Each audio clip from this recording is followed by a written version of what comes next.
If you would have told me back in 2020 that I'd be here right now, I probably would have laughed at you. Or maybe it was all part of the plan. My name is Francisco Quixtan, and I am the Quixotic Artisan.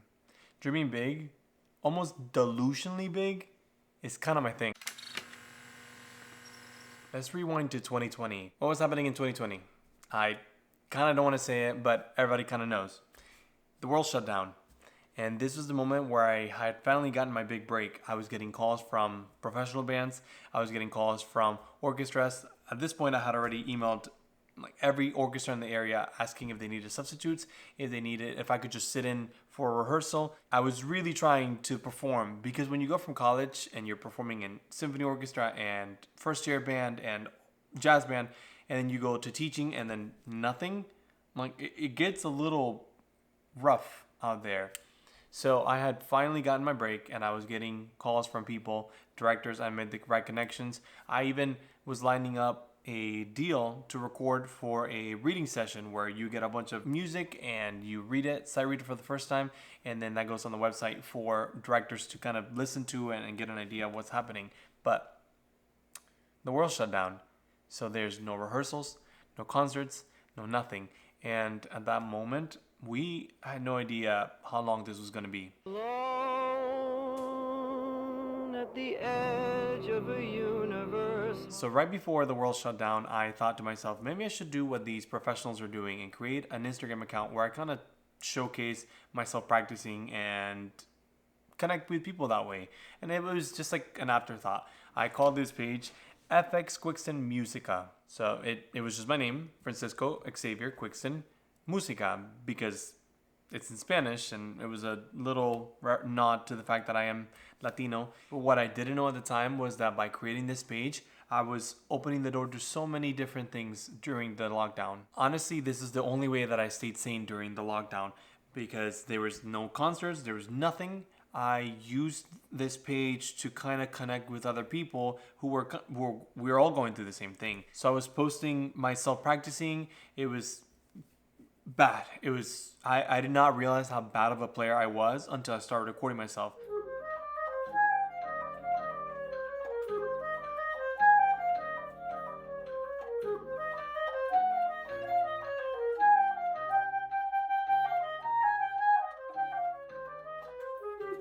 I started sharing with people and participating in challenges like the 100 days of practice challenge, and getting better little by little, not only on my instrument, but the content quality had to increase. I ended up buying a microphone. I ended up doing a little bit more to elevate the content, because it was bad. Learning how to edit, well, it was all cringy.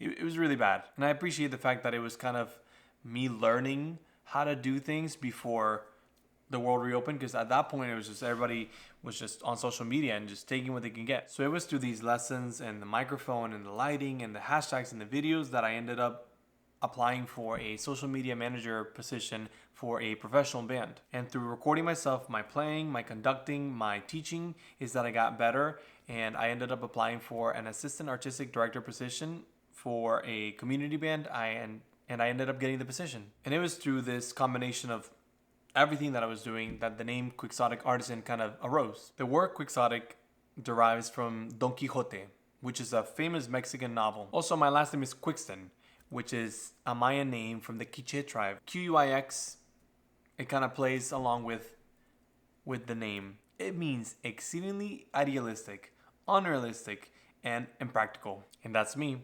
I dream big, almost too big, but it's through these dreams that I'm able to open these doors for myself. If I didn't think that I could do anything or learn how to do everything, then, I'm kind of limiting myself. And the second word is artisan, which is what I try to embody, not only as a musician, but through taking pictures, videos, making bread.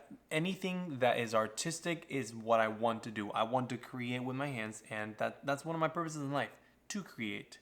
And if I can combine the art with it, that's the dream. So once I figured out the name, Quixotic Artisan, I created a TikTok page and I said, you know what? I'm committing to this title that I'm giving myself and we'll see what happens. And I think if you scroll past enough, you can still find some of my old recipe videos and trying to cook and just trying to like do whatever I wanted because I was committing. But it wasn't until this video. When the band director stops right before you get to play.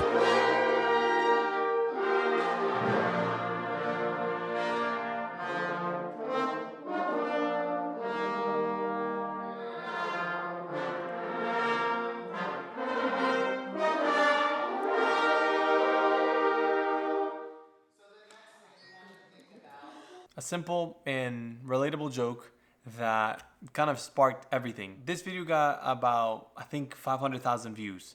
And then somebody commented, can we hear you play? And then I already knew the video that I wanted to play. I edited it.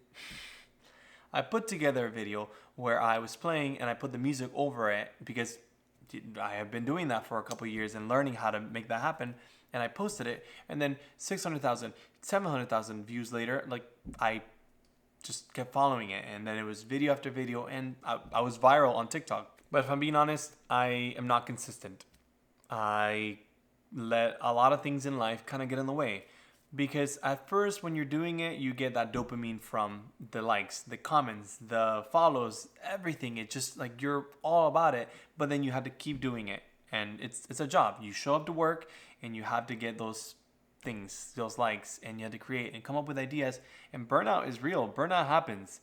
And I let school and life, I mean, how can you not? But I let school and life and everything, especially during assessment season, during concert seasons, like I just don't post anything because I'm focusing on what I'm doing. And I have a kid now. I'm a married man. And just I'm not consistent. There's no handbook on how to be an influencer. And even now I cringe at saying the word because I don't see myself as that stereotypical influencer and like blah, blah, blah, diva and all that. But one of my life mottos is we're only taken as seriously as we take ourselves. And after some reflection, I realized that I haven't been applying that motto to content and social media. I recently watched a video about creating content and how we put ourselves through this lens when we're worried about what our friends and family say, and especially as a teacher, worrying about what my colleagues, my bosses, and my students say. Like that puts a huge hamper on who I portray myself as through social media. But now I'm choosing to be my fully authentic self. I've had principals who follow me. Shout out to them. They were super supportive. One of my principals would comment on my videos and say, yeah, that's my teacher. Like he works at my school. And one of my other principals, I had a meeting during my observation. And she said, just letting you know, I follow your content. And that just showcases how well you know what you teach. And the fact that you're connecting with all these other people, it's part of your professionalism and your community that you're developing. Students are going to make fun of anything you do, whether you are cool in their eyes, whether you're not cool. Definitely don't try to be cool. So now I'm going to just be myself. And if there's a student that is being, crossing that line, then you're blocked and bye. I don't ever have to worry about you again.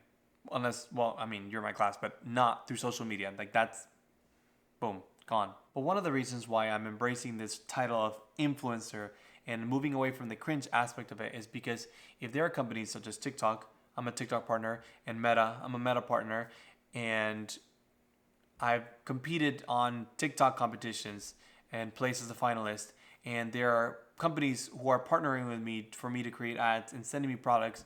If they're taking me seriously, why am I not taking myself seriously? A couple years ago, I had a dream that I was going to be sharing my experience through a master's program here on YouTube and social media, but it felt unrealistic, especially after a couple rejections and things not working out. After dreaming it for so long and just moving forward and trying to make that happen, here I am doing it. I'm taking classes at Berkeley online and I'm really enjoying what I'm doing. And if you're still watching, thank you.